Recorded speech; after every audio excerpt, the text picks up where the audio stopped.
I am starting a series today of explaining some of the core works of Ramana Maharshi. Of his own, he never intended to write anything. Most of the works were on the request of his devotees. The central work, which is considered to be a Upanishad, is Ulladhu Naarpadhu, which means 40 verses on reality. Reality is truth. It's about our Brahman nature. There are 40 verses. I'll recite the Tamil portion and then I'll give the loose English translation. I go by the central truth that he taught. So interpretations could vary from person to person. But of course, the core truth does not change at all. The first verse is Ulladalad ulla unar ullado ulla porul ullalara ullatte ulladal ullamenum ulla porul ullalavan ullatte ullabadi ullade ullal unar. For those people who know Tamil, okay, this could be a different experience. For those people who do not know Tamil, they don't have to worry about it. I am reciting the Tamil portion just to keep the verse in my memory so that I can go on translating. So he says, Ulladalad ulla unar ullado. Here he is talking about Sat, existence aspect of Brahman. Brahman is defined as Sat Chit Ananda, existence, consciousness, bliss.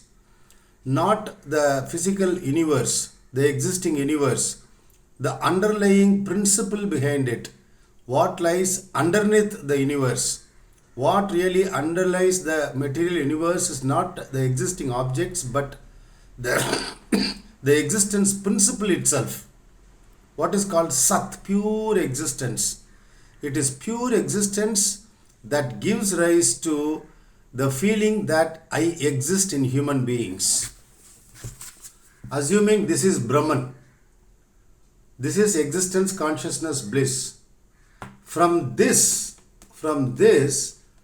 in all human beings, in all sentient beings, the feeling that I am arises. So, this is the reflected consciousness experienced by every human being.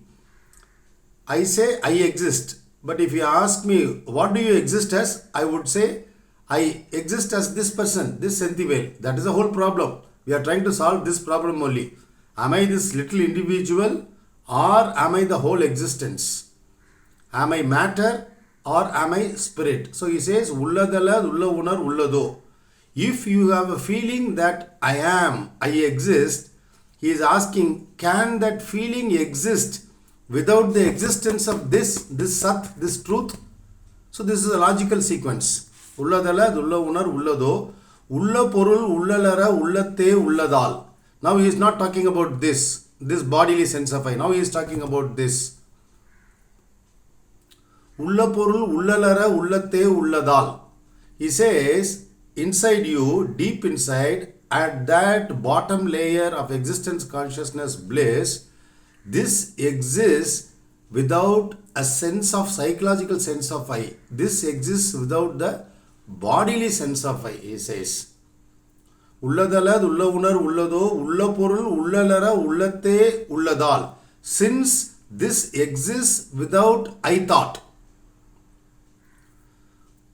Ulla Porul, Ullalara, Ullatte, Ulladal, Ullamenum, Ulla Porul, Ullal Yevan. Hence, this is something which arises from this. This is the cause of this. Brahman is, so to say, within quotes, is the cause of this.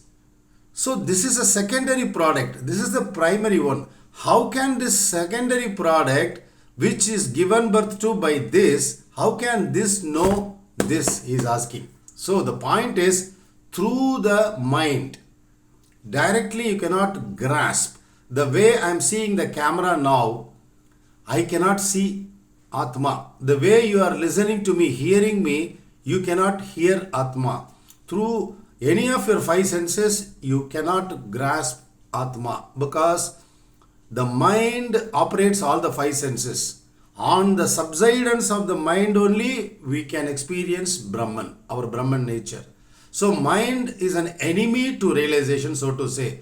When it comes to survival, yes, mind is definitely needed. We need knowledge, how to eat, how to drive, how to apply our knowledge, domain knowledge, etc., etc. But when it comes to self-realization, you let go of this psychological sense of I. This psychological sense of I says I have a body. The body says I live in the world.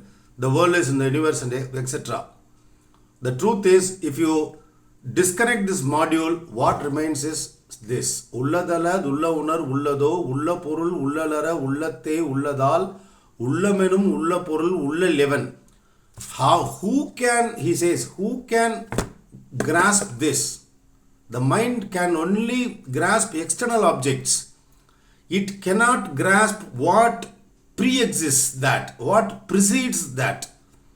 So Atma precedes mind, pre-exists mind. Ulladalad, ulla unar, ullado, ulla porul, ullalara, ullatte, ulladal, ullamenum, ulla porul, ullalevan, ullatte, ullapadi, ullade, ullal unar. He says in the heart, not the physical heart. He is talking about that place where the sense of I, psychological sense of I, bodily sense of I arises. If you keep your attention on that, we will get fixed on that heart, from where the psychological sense of I arises, through vicharam, through inquiry. So, ullatte, ullabadi, ullade, ullal unar. It is as it is, unchanging, ever unchanging, permanent, unborn, undying. It is formless. It pervades the entire universe.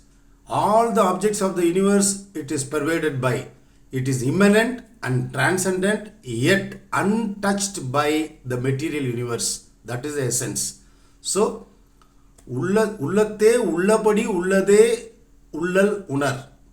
What you call that Brahman is as it is in the heart, you know that, he says.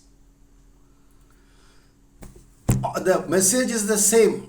Whether you listen to Upanishads, or whether you listen to Shankara, or you listen to Vidyaranya Swami, or you listen to Ramana Maharishi, the message is one. That one only exists. And that formless one appears as this multiplicity of the universe, including the body, mind. So, formless, limitless consciousness is reduced to a bodily sense of I in each of us. And we remain within quote fooled. We have deceived ourselves. This is the crux of Advaitic message. One only exists. You are not this body alone. Your consciousness pervades not only this body, but pervades the entire universe. Is it a two-layer? No. To start with, for the sake of understanding, we can say there are two layers, Atma and then universe. In fact, Atma is that which is immanent and transcendent. It is inside and outside, yet untouched. So I'll go on translating Sri Bhagavan's works. I have memorized about 250 verses so far. It's going on day by day. I have an urge to share this. You may not have time on a daily basis to study and then memorize. Maybe I have been ordered to do this. That's what I feel. So I'm sharing this. Since it's going to be a series and it is going to be in English, because Tamil reading population, yes, we have enormous amount of literature and there is no dearth of Tamil literature. If it is in English, maybe it will reach out to a larger population of the world. That is my intention. Please share this with your friends and relatives who are like-minded, who are in search of themselves, who are on the path of spirituality. It might help them. Without their having to do any spade work, they could access this information. I think this is Sri Bhagavan, Ramana Bhagavan's command to me. We will continue. So, Ulladala, Ulla Unar, Ullado, Ulla Porul, Ullalara, Ullatte, Ulladal, Ullamenum, Ulla Porul, Ullalevan, Ullatte, Ullapadi, Ullade, Ullal Unar. The crux of the message is that remove the layer of mind.